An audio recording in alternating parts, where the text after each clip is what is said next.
La Biblia es la palabra de Dios, pero ¿cómo podemos leerla?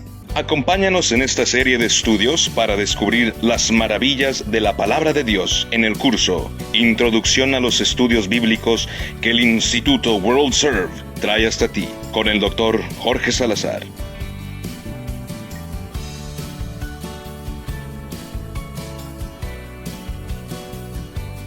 ¿Qué tal? Muy buenos días. Me da muchísimo gusto saludarte esta mañana, especialmente sabiendo que vienes con el deseo y con el entusiasmo de aprender más y más de la palabra de Dios en esta parte del Instituto Bíblico World Serve que nos brinda esta introducción a los estudios bíblicos y que tengo el placer de verdaderamente poder compartir juntos todas estas cosas tan interesantes acerca de la Biblia, acerca de la palabra de Dios, que estoy segurísimo que va a disipar muchas de las dudas que posiblemente pudiera tener algunos de ustedes, pero también que nos va a ayudar a desarrollar una confianza mayor en la palabra de Dios, una confianza mayor en que estos libros que sostenemos en nuestra mano, esta colección de libros en la Biblia, verdaderamente son libros que vienen del corazón de Dios, que son inspirados por Él y que contienen lo que Dios ha querido comunicarnos a lo largo de los años, a lo largo de los milenios. De manera que me gustaría invitarte a que las preguntas que puedes tener, las dudas que tengas, nos las hagas saber. Escríbenos al WhatsApp, puedes usar el WhatsApp en el 612-348-7363, 612-348-7363, o puedes también enviarnos un correo electrónico a info@estudialapalabra.com, que es nuestra página web.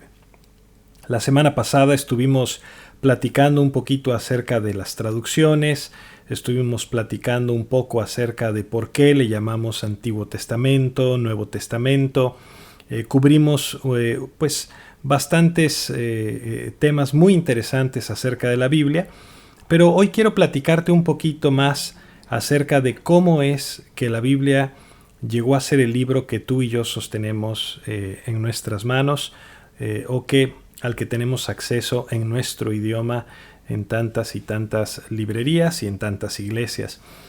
Una de las cosas que es bien interesante y que creo que te van a ayudar también a disipar cualquier duda en cuanto a que si es meramente la creación de hombres o si verdaderamente es un libro o una colección de libros en las que Dios ha estado directamente involucrada. Pues hay cosas tan interesantes como el hecho de que la Biblia haya sido escrita en un periodo de más de 1500 años. Estamos hablando de más o menos unas 40 generaciones diferentes. Es muchísimo tiempo para que este libro pudiese estar perfectamente concluido. Pero lo más interesante de esto no nada más es que a lo largo de estos 1500 años, que es el proceso en el que la Biblia se fue elaborando y de estas 40 generaciones, podemos ubicar a más de 40 autores diferentes. Es decir, cada uno de los libros tienen autores distintos que tienen trasfondos únicos. Tenemos autores, por ejemplo, en la Biblia que fueron reyes, otros fueron campesinos, filósofos, pescadores, poetas, estadistas, eruditos, gente común, gente letrada, gente de campo, gente de guerra. Hubo de todo tipo de personas y personalidades que Dios llamó y que Dios usó para escribir su voluntad en las páginas de la Biblia. Por ejemplo, todos ustedes seguramente han escuchado de Moisés. Moisés era un líder político, fue un hombre entrenado en las universidades de Egipto, que creció en la casa del faraón con una educación de primer mundo en su tiempo, un hombre muy preparado. Pero en contraste con Moisés podemos poner, por ejemplo, a Pedro. El apóstol Pedro era sencillamente un pescador, sin ningún tipo de educación formal, sin ninguna preparación previa. Cuando lees el libro de Amós, te das cuenta que Amós era un granjero, era un vaquero, andaba detrás de las vacas, andaba detrás de los bueyes en el campo.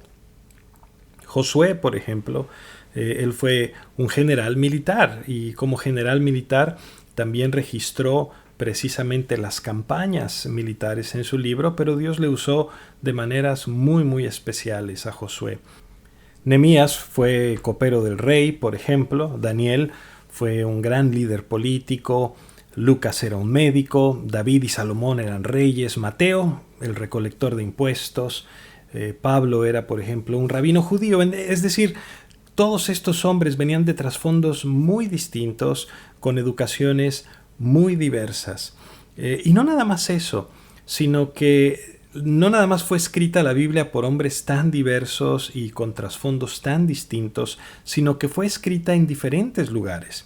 Por ejemplo, Moisés escribió en el desierto, Jeremías mientras estaba en un calabozo, Daniel en el palacio, en las laderas, Pablo escribió dentro de los muros de una prisión, Lucas escribía mientras viajaba, el apóstol Juan, por ejemplo, el autor de Apocalipsis, escribió mientras estaba exiliado en la isla de Patmos. Entonces, todo esto nos habla de algo impresionante porque la Biblia fue escrita en tiempos de guerra y fue escrita en tiempos de paz, fue escrita en distintos estados de ánimo.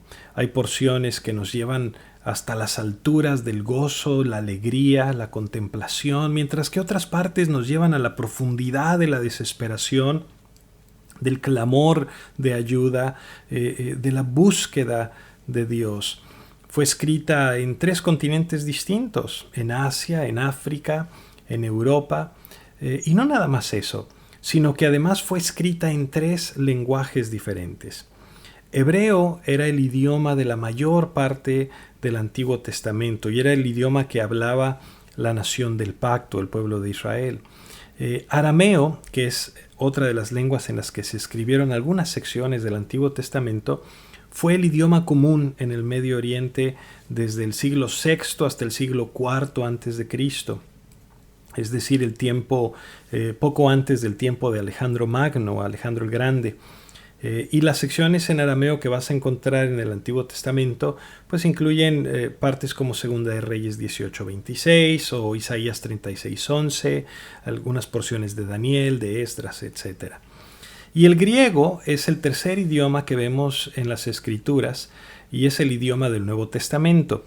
El griego fue el idioma que se usaba de manera internacional en el tiempo de nuestro Señor Jesucristo y a lo largo del primer siglo.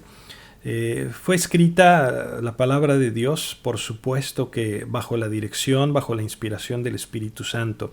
Te voy a leer una porción de Segunda de Pedro, capítulo 1, versículos del 20 al 21.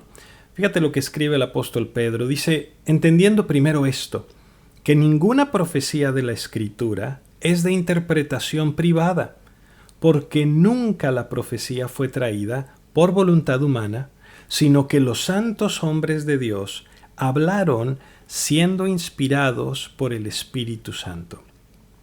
Lo que Pedro nos está diciendo en pocas palabras es, estas no son ideas de hombres, esto no es la invención de alguien que dijo, ¿cómo le hacemos para dominar a las masas y controlarlos y poder tener el yugo sobre ellos? Pues vamos a inventarnos que Dios quiere decirles algo y vamos a inventarnos qué les quiere decir y entonces vamos a escribir este libro y vamos a decir que es la palabra de Dios. No, lo que Pedro nos está diciendo es, nadie puede tener esa astucia, nadie pudo haber creado algo tan increíble como es la palabra de Dios, pero aparte deben de saber que lo que los hombres inspirados por Dios están revelando no lo están trayendo por voluntad humana, no es algo de hombres, sino que estos cuantos que Dios escogió fueron hombres que hablaron inspirados por el Espíritu Santo de Dios. Y esa idea es algo tan tremendo, porque lo que nos está diciendo, y lo vamos a ver más adelante cuando hablemos un poquito acerca de la inspiración, pero nos está diciendo que verdaderamente es el Espíritu de Dios mismo el que ha querido expresar estas verdades de manera que tú y yo podamos escucharlas y podamos entenderlas y llegar a conocer mejor a Dios. Pablo, cuando le escribe su carta a Timoteo, en 2 de Timoteo 3:16, explica también estas cosas. Nos dice, toda la Escritura es inspirada por Dios y útil para enseñar, para redarguir, para corregir, para instruir en justicia, a fin de que el hombre de Dios sea perfecto, enteramente preparado para toda buena obra. Y ahí tenemos este pasaje tan claro que nos dice, estas palabras son las palabras inspiradas por Dios y son las palabras que necesitamos verdaderamente para ser instruidos en justicia, para poder estar preparados para la tarea que Dios nos ha llamado como sus hijos, pero también para corregirnos, para redarguirnos. A veces usamos palabras como redarguir y en los círculos cristianos es muy común que hablemos con palabras teológicas que muchas veces no comprendemos su significado. Y redarguir, si alguien te pregunta, bueno, ¿y qué quiere decir redarguir? Bueno, quiere decir corregir tu argumento, hablarte de tal manera, explicarte las cosas de tal manera que tus argumentos, tus razones puedan ser reorientadas, puedan ser corregidas. De manera que la palabra de Dios va a cambiar, va a renovar nuestra mente, va a cambiar nuestros conceptos, nuestras percepciones de las cosas, de manera que podamos verdaderamente comprender cuál es el punto de vista de Dios. No se trata de cuál es mi punto de vista, no se trata de qué es lo que dice el vecino o la vecina o la persona de enfrente, sino que se trata de qué es lo que mi Creador quiere enseñarme, qué es lo que Él quiere mostrarme, cuál es el camino que Él desea que tú y yo sigamos en esta vida. Y es por ello que es tan importante el que tú y yo podamos tomar las Escrituras, podamos leerlas y podamos escuchar en cada una de estas palabras la voluntad de Dios para nuestra vida. De manera que cuando ves todas estas cosas y dices, wow, ¿cómo es posible que durante 1500 años, más de 40 generaciones, más de 40 autores, con idiomas diferentes, en continentes distintos, puedan hacer una obra literaria de esta magnitud, pero que además de todo no tiene contradicciones, que además de todo no contiene errores históricos, geográficos, arqueológicos, etc. Y además de todo, mantiene una unidad en cuanto a su tema central, en cuanto a su idea, en cuanto a todos los asuntos que nos plasma en cada uno de estos 66 libros. Eso, queridos amigos, tiene que ser un milagro, tiene que ser algo verdaderamente que viene de la mano de Dios. Sería imposible que fuera una creación humana y que pudiéramos tener todas estas condiciones en una sola obra literaria. En alguna ocasión, yo recuerdo hace algunos años, estaba en un club literario, precisamente de cuentistas. Nos daba por escribir cuentos, novelas y todo este tipo de cosas. Y teníamos varios ejercicios que hacíamos entre los escritores.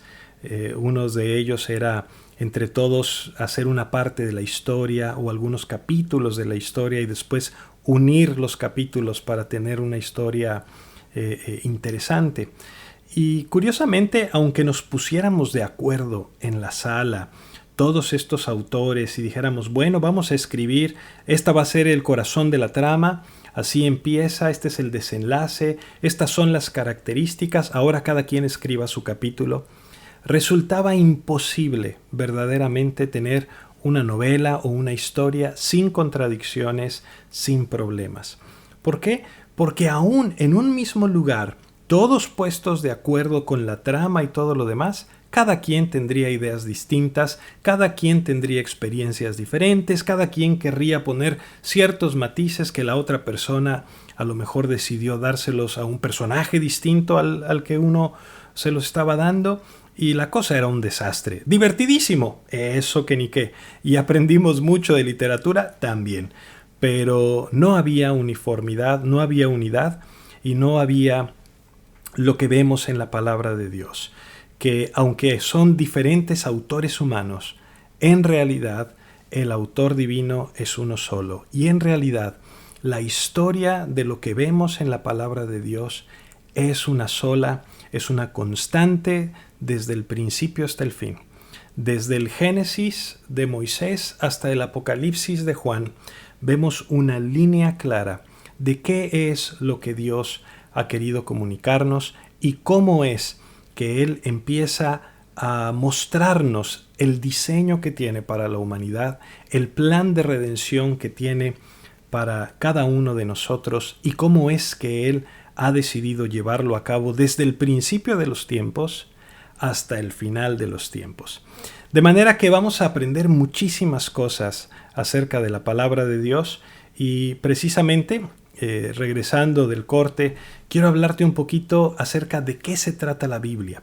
Que tú y yo podamos tener un resumen específico que nos ayude a comprender, la Biblia en términos globales nos habla precisamente de este tema y esto es lo que me voy a encontrar en este maravilloso libro para que también te ayude cuando tú empieces a leerla con dedicación a comprender cada uno de estos temas que el Señor trae delante de nosotros. Así es de que vamos a hacer una pequeña pausa, pero regresando hablaremos acerca de un resumen de la palabra de Dios.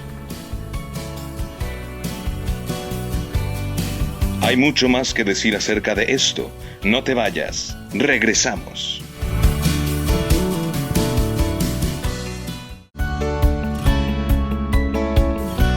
Estamos aprendiendo cómo leer nuestra Biblia en un curso cortesía de estudialapalabra.com con el Dr. Jorge Salazar.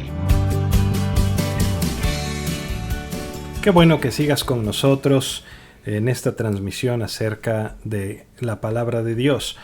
Antes de salir al corte platicábamos acerca de la autoría de la Biblia y quiero hablarte un poquito de un resumen de la Biblia. ¿De qué se trata la Biblia? Cuando leemos este maravilloso libro o esta maravillosa colección de libros, ¿cuál es la idea central? Bueno, pues la Biblia comienza con Dios y comienza con una descripción acerca de su creación del mundo. Lo que la palabra de Dios hace es que nos presenta al hombre como esa creación perfecta y nos empieza a mostrar cómo Dios hace todas las cosas buenas, pero de pronto nos habla también de cómo es que entra el pecado en el mundo y cuáles son los resultados del pecado en este mundo. Nos va a empezar a hablar también conforme avanzamos en el libro de Génesis de la historia de la nación de Israel.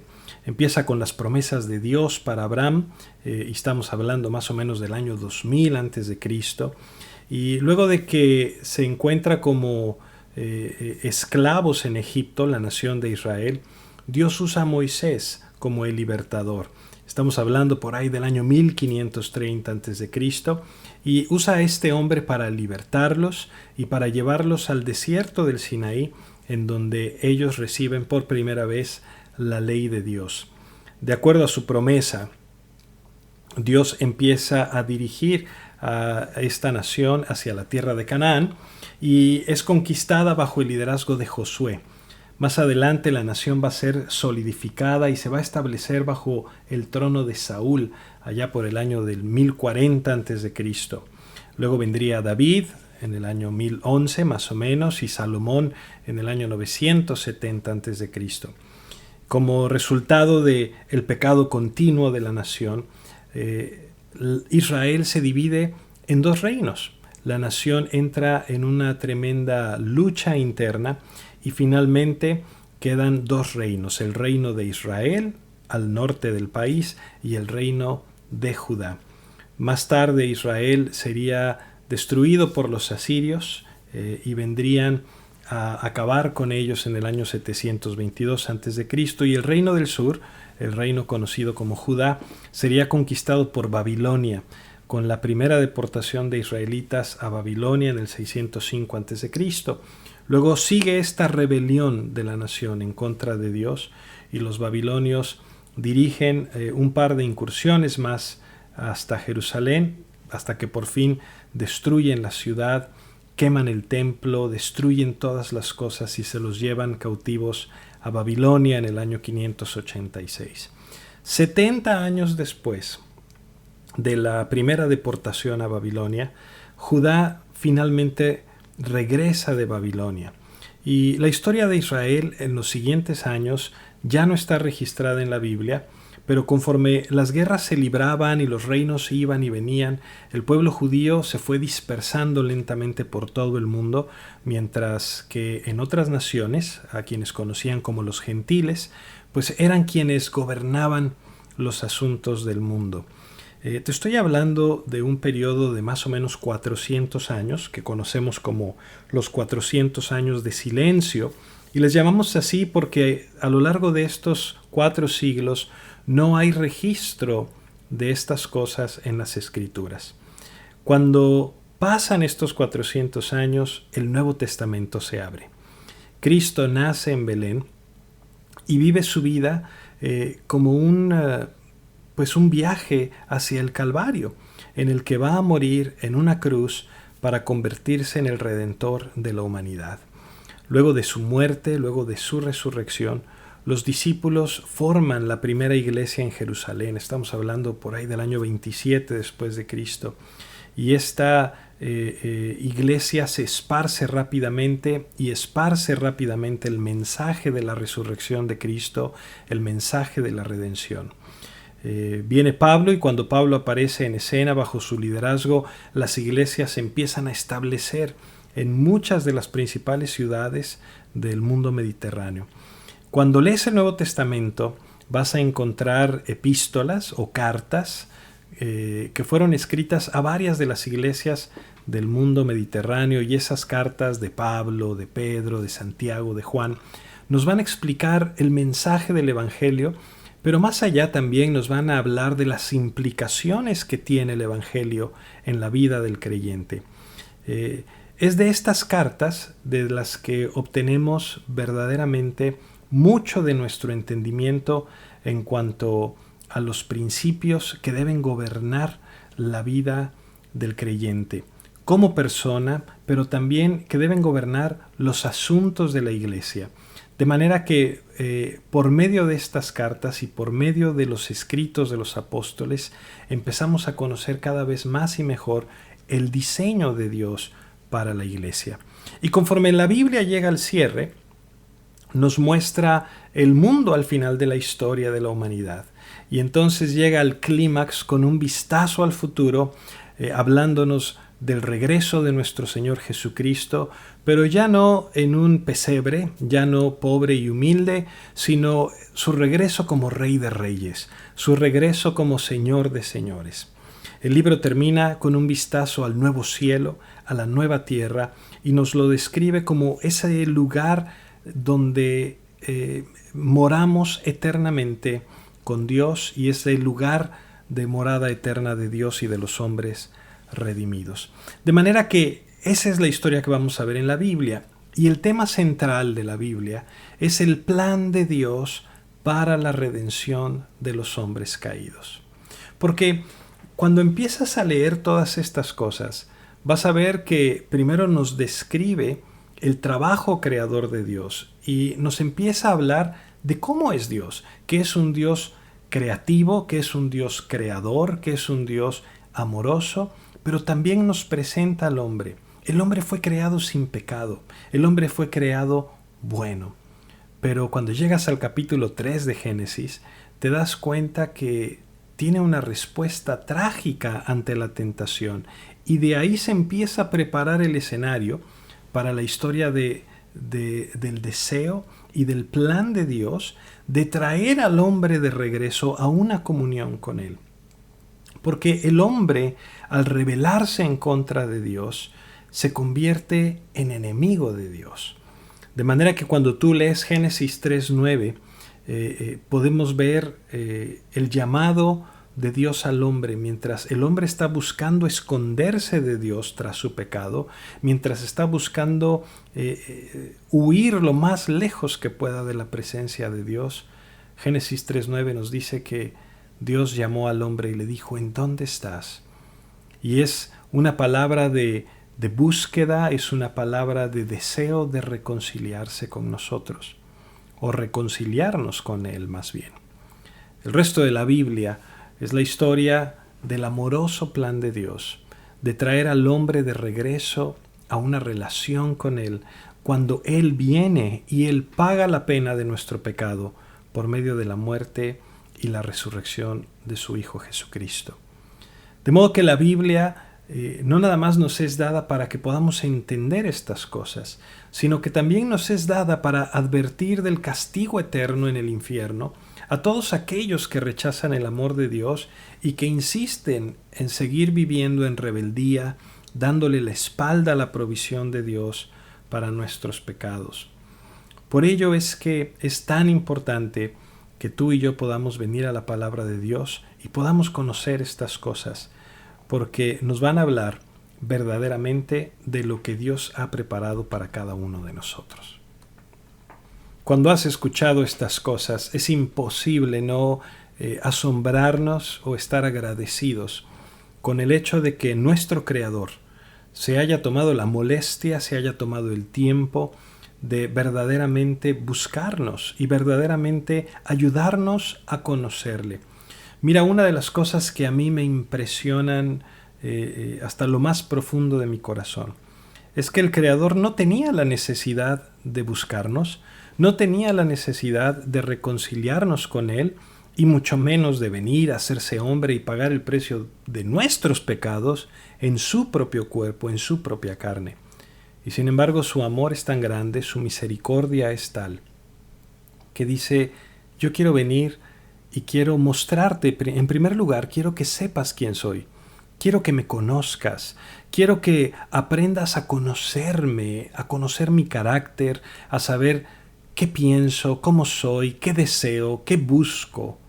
Y entonces quiero reconciliarte conmigo para que podamos tener una comunión, para que podamos estar en comunión y para que puedas disfrutar a tu Creador.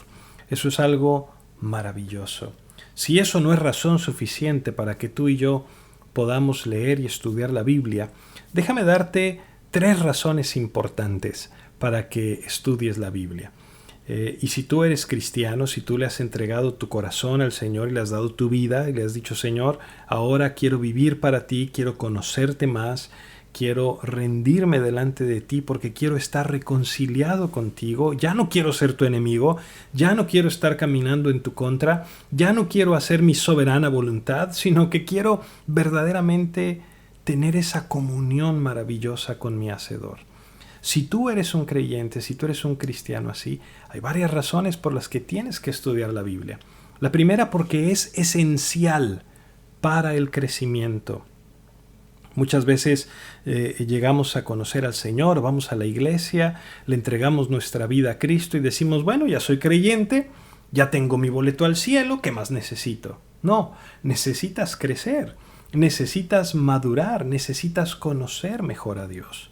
Primera de Pedro, capítulo 2, versos 2 al 3 nos dice, desead como niños recién nacidos la leche espiritual no adulterada, para que por ella crezcáis para salvación, si es que habéis gustado la benignidad del Señor. ¿Qué quiere decir esto? Pues nos da una imagen de un bebé, y es tan obvio como que si tú no le das de comer a un bebé, pues el bebito se va a morir. Y de la misma manera, si no alimentas al nuevo creyente con la palabra de Dios, también se va a morir. Si un creyente quiere crecer en su fe, pues tiene que recibir la leche de la palabra de Dios, es decir, las enseñanzas básicas de las Escrituras. Pablo le dice leche también a las enseñanzas básicas en 1 Corintios 3:2, porque esta leche es esencial para el crecimiento en la vida cristiana. Sí, puedes ir a la iglesia, puedes tener una reunión de adoración, puedes cantar, levantar tus manos o no, como sea que tú lo hagas, pero la experiencia de una reunión de adoración no es suficiente. Las reuniones no son suficientes. Para crecer, el nuevo creyente tiene que presentársele las enseñanzas de la palabra de Dios. Para comenzar las enseñanzas, pues tienen que ser sencillas, tienen que ser claras, así como la leche de un bebito. Pero no por eso dejan de ser indispensables. De manera que tienes que estudiar la Biblia porque es esencial para tu crecimiento. En segundo lugar, la Biblia es esencial para la madurez espiritual. Escucha lo que dice Hebreos 5:11. Acerca de esto tenemos mucho que decir y difícil de explicar por cuantos habéis hecho tardos para oír, porque debiendo ser ya maestros, después de tanto tiempo, tenéis necesidad de que se os vuelva a enseñar cuáles son los primeros rudimentos de las palabras de Dios. Y habéis llegado a ser tales que tenéis necesidad de leche y no de alimento sólido. Y todo aquel que participa de la leche es inexperto en la palabra de justicia porque es niño.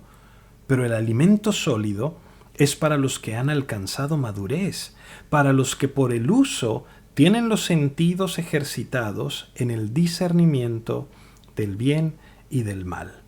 Es decir, además de la leche, un creyente debe recibir también alimento sólido de la palabra de Dios.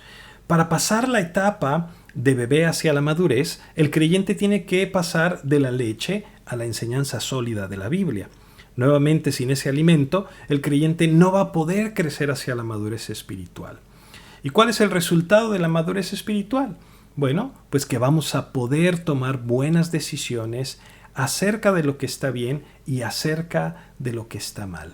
Es cuando tenemos una madurez espiritual que verdaderamente podemos discernir y podemos, ahora sí que en automático, como por reflejo, tomar las decisiones correctas porque hemos sido saturados con la palabra de Dios y porque estamos tan familiarizados con las verdades que Dios nos ha comunicado que verdaderamente podemos tener esa madurez que se requiere en la vida del creyente. Y finalmente debemos estudiar la palabra porque es esencial para la efectividad espiritual.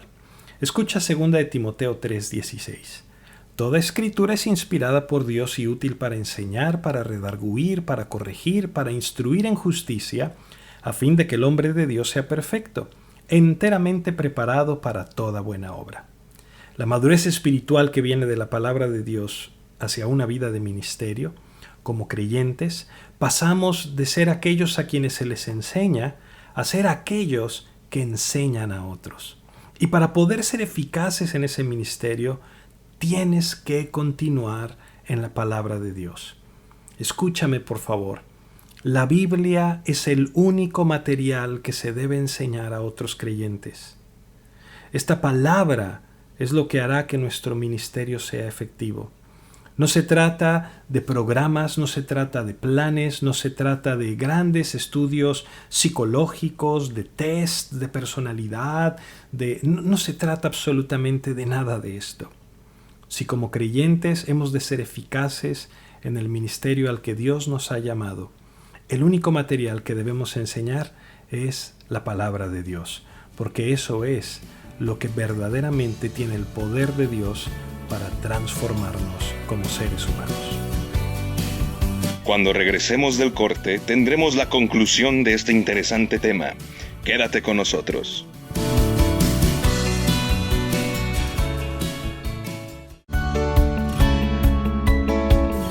Estamos de regreso para escuchar la parte final de esta introducción a los estudios bíblicos. Recuerda que puedes enviar tus preguntas a nuestro correo info@estudialapalabra.com. Recuerdo hace algún tiempo una persona me decía, bueno, pastor, es que yo he querido leer la Biblia, pero la tomo y empiezo a leerla y al principio me resulta muy interesante, pero después de unos días o algunos capítulos adelante de la Biblia, se me empieza a hacer tan difícil, tan confuso, que termino abandonando la tarea y siempre me quedo inconcluso, siempre me quedo a la mitad del Génesis o por ahí, a veces llego hasta Éxodo, pero ya de Levítico en adelante ya no puedo pasar. Y es la experiencia de muchos de nosotros cuando queremos leer la Biblia por primera vez. A veces no sabemos por dónde comenzar, creemos que es un libro como cualquier otro libro. Y queremos empezar, por supuesto, por la página 1 y seguir leyendo hasta el final del libro. Recuerda que hemos estado platicando acerca de la Biblia la semana pasada y el día de hoy, y no es un solo libro, son 66 libros. De manera que tenemos que aprender que esta colección de libros tiene una manera muy específica en la que fue ordenada para que podamos comprenderla. La semana pasada hablábamos de que no está en orden cronológico, como esperaríamos, por ejemplo, a leer una crónica o a leer una historia o una novela. No, sino que son varios libros, pero tenemos que entender el orden en el que están compilados en nuestra Biblia para poder ir entendiendo cada vez más y mejor cómo se van desarrollando los eventos. Pero antes de entrar en estos detalles, tenemos que disponernos a leer la Biblia de una manera diferente a como lo haríamos con cualquier otro libro. Porque la Biblia no es simplemente un libro. La Biblia es la palabra de Dios. Y como tal, es un libro cuyas palabras fueron inspiradas por el Espíritu Santo de Dios. De manera que cuando leemos la Biblia tenemos que aprender a hacerlo en oración. Esto quiere decir que antes de leerla debemos orar. Debemos pedirle al Señor que nos ayude, que su Espíritu Santo disponga nuestro corazón, que ablande la tierra para que puedan germinar sus verdades dentro de nosotros. Y mientras leemos y después de nuestra lectura o de nuestro tiempo de estudio, sigamos orando. Pidámosle al Señor que nos enseñe, que nos ayude a aplicar lo que hayamos aprendido en su palabra. En segundo lugar, cuando vamos a leer la Biblia, tenemos que aprender a leerla como si fuera la primera vez. Algunos de nosotros hemos sido cristianos desde hace mucho tiempo y a lo largo de los años estamos muy familiarizados con alguna traducción en particular de la Biblia. Una muy popular, por ejemplo, es la Reina Valera 1960. Y de pronto leemos pasajes como Juan 3:16. Porque de tal manera amó Dios al mundo que ha dado a su Hijo unigénito para que todo aquel que crea en Él no se pierda, mas tenga vida eterna. Lo hemos leído tantas veces, hasta no lo sabemos de memoria, lo hemos recitado tanto, que cuando en realidad estamos leyendo el Evangelio de Juan y pasamos por el capítulo 3, llegamos a ese versículo y a veces hasta nos lo saltamos o simplemente lo leemos muy deprisa. Pero vale la pena leerlo como si fuera la primera vez. Vale la pena decir, de tal manera amó Dios al mundo. Mira, nos está hablando el Señor Jesús cómo fue el amor de Dios por nosotros, que dio a su único Hijo. No había otro Hijo, no había cosa más valiosa, cosa más preciosa. Nos dio a su único Hijo. ¿Y para qué? Para que todo aquel que crea en Él no se pierda, sino que tenga vida eterna. Y a veces nos cuesta trabajo reflexionar en estas profundas verdades. Pero ¿sabes? Algo que te puede ayudar bastante es conseguir una copia nueva de la Biblia o una traducción diferente. Si estás habituado a leer la Reina Valera, bueno, pues lee la Nueva Versión Internacional o la Biblia de las Américas, que tanto me gusta. O a lo mejor puedes leer la Nueva Traducción Viviente o la Biblia en lenguaje sencillo o qué sé yo. Cuando lees una traducción distinta a la que estás acostumbrado a leer, te va a llamar la atención aquellos pasajes con los que estás familiarizado. Y eso te va a permitir adentrarte más profundamente en estas verdades de Dios. En tercer lugar, cuando leas la Biblia, aprende a leer la Biblia como si fuera una carta de amor de Dios para ti. No estás leyendo porque quieres datos, no estás leyendo porque quieres ganar argumentos, no estás leyendo porque quieres descubrir cómo dejar callados a los que se oponen a ti. Estás leyendo porque quieres oír las palabras de amor de tu Padre Celestial, porque quieres oír acerca de Él, acerca de sus obras, acerca de cómo Él ha manifestado su amor y cómo se ha dado a conocer a lo largo de la historia, para que puedas comprender su fidelidad, para que puedas comprender su soberanía, para que puedas aprender a descansar en el Dios que tiene el control de tu vida. Aprende a leerla como esa carta de amor, como ese texto que Él quiso comunicarte y que quiso poner en tus manos para acercarte a Él. Y finalmente, aprende a leer la Biblia con concentración. Es decir, léela cuidadosamente, lentamente. No la leas nada más por terminar con algún plan de lectura. ¡Ay, la Biblia en 90 días! ¡Uy, tengo que leer toda la Biblia de pasta a pasta este año! Porque si... No. Usa tu imaginación. Reflexiona en lo que el pasaje significa. De pronto empiezas a leer, por ejemplo, alguna de las batallas de la nación de Israel y te empieza a describir cómo el ejército enemigo está sobre la ladera y puedes casi ubicarte en ese lugar, escuchar el viento soplar entre los escudos y las espadas afiladas que buscan destruir a la nación de Israel. Y al mismo tiempo puedes sentir cómo el ejército está temeroso cuando se levanta el guerrero que viene en el nombre de Dios y dice: no teman porque el Señor nos dará la victoria, no teman porque de Él es la batalla. Y entonces usas tu imaginación, reflexionas en lo que nos está narrando el autor de la palabra de Dios y empiezas a verdaderamente vivir cada una de esas escenas. Pero al mismo tiempo no debes dejar de lado el hacerte preguntas interesantes, preguntas importantes como: ¿por qué estaría esto incluido en las Escrituras? ¿Por qué Dios querría comunicarnos esta escena o este capítulo en la vida de la nación de Israel a nosotros que vivimos en el siglo XXI? ¿Qué es lo que esto me habla de Dios? ¿Qué es lo que esto me enseña de la seguridad que tenemos en Él? ¿Qué es lo que esto me habla de sus propósitos, de su justicia, de su santidad, de su gracia, de su misericordia? Y entonces te tomas el tiempo y empiezas a pensar cómo es que este pasaje encaja con el resto de la Biblia. ¿Cómo es que este pasaje contribuye al mensaje de redención, de misericordia, de gracia que Dios tiene para cada uno de nosotros?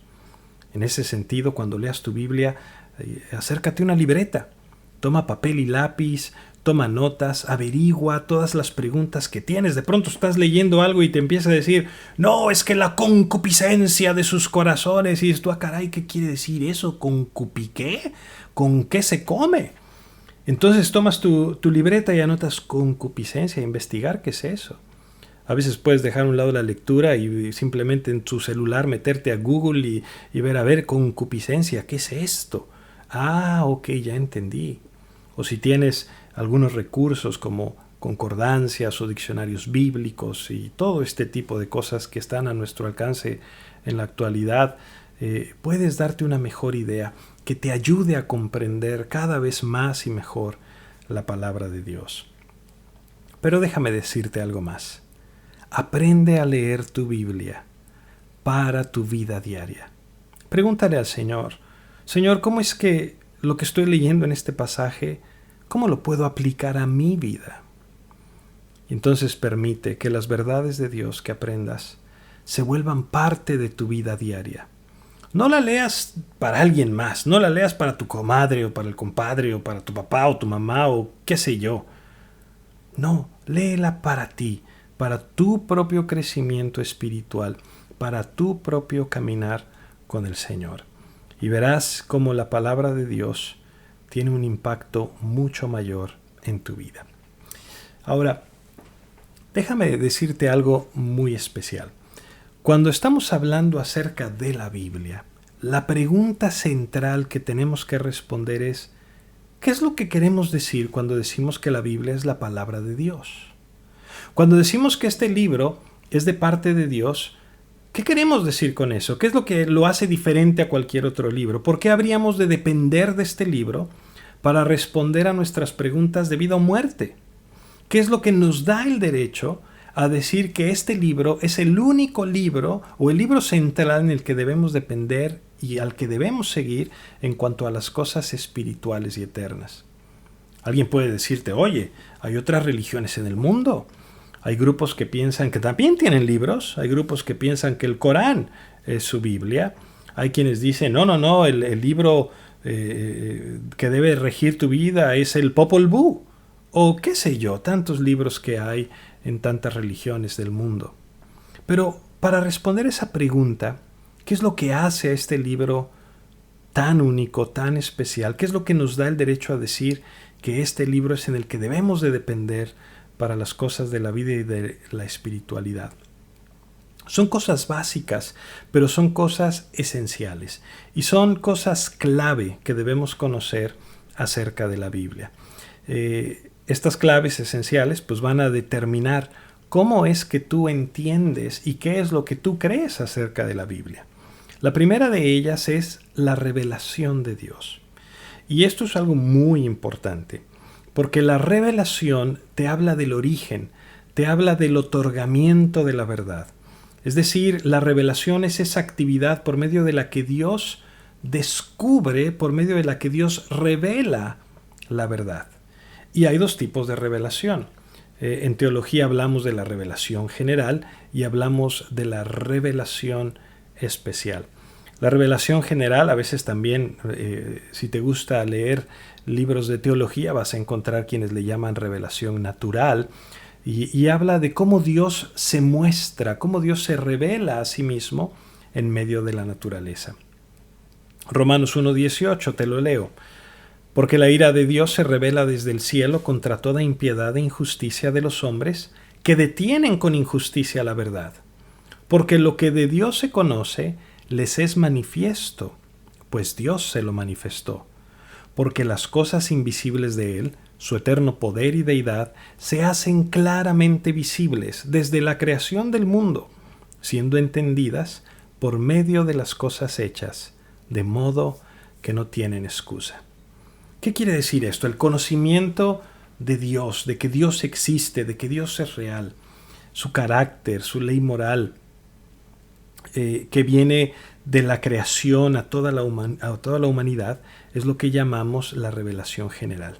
Es decir, cuando tú observas la naturaleza, cuando estás en medio del mar, en un gran paisaje, o en un bosque, o qué sé yo, te puedes dar cuenta que hay un ser más grande que nosotros. Te puedes dar cuenta que Dios es real, que Él está ahí y que ha puesto sus leyes dentro de cada persona.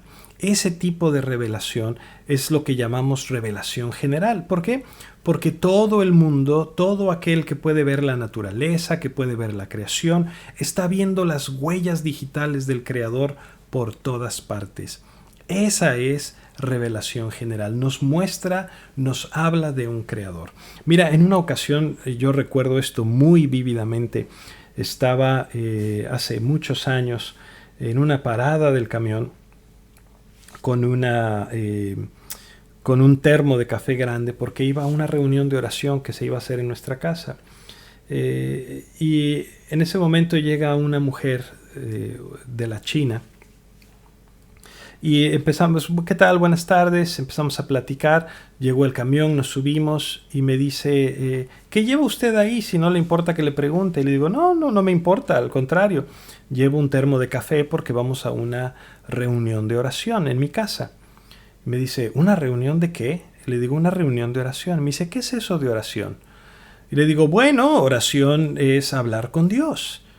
Y me dice, me hizo la pregunta que nunca antes me la habían hecho en mi vida hasta ese momento y me dejó boquiabierto porque voltea y con su rostro de asombro me dice, ¿qué es Dios? Y le digo, caray, ¿cómo que qué es Dios? Le digo, ¿no sabes qué es Dios? ¿No sabes quién es Dios? Y me dice, no, ¿qué es eso? ¿Qué significa Dios? Y yo, ¿de verdad nunca has escuchado hablar de Dios? Me dice, no, nunca he escuchado de Dios. Le digo, ¿de dónde eres? Y me empieza a contar que era de un pueblito en la China. Y le digo, ¿allá no tienen alguna religión, alguna creencia? ¿Qué es lo que hacen ahí en tu pueblo? Y dice, no, pues ahí no hacemos nada, cultivamos la tierra, trabajamos, dormimos, comemos y ya. ¿No tienen un templo, una iglesia? Algo? Me dice, no, nada. Esta persona nunca en su vida había escuchado de Dios.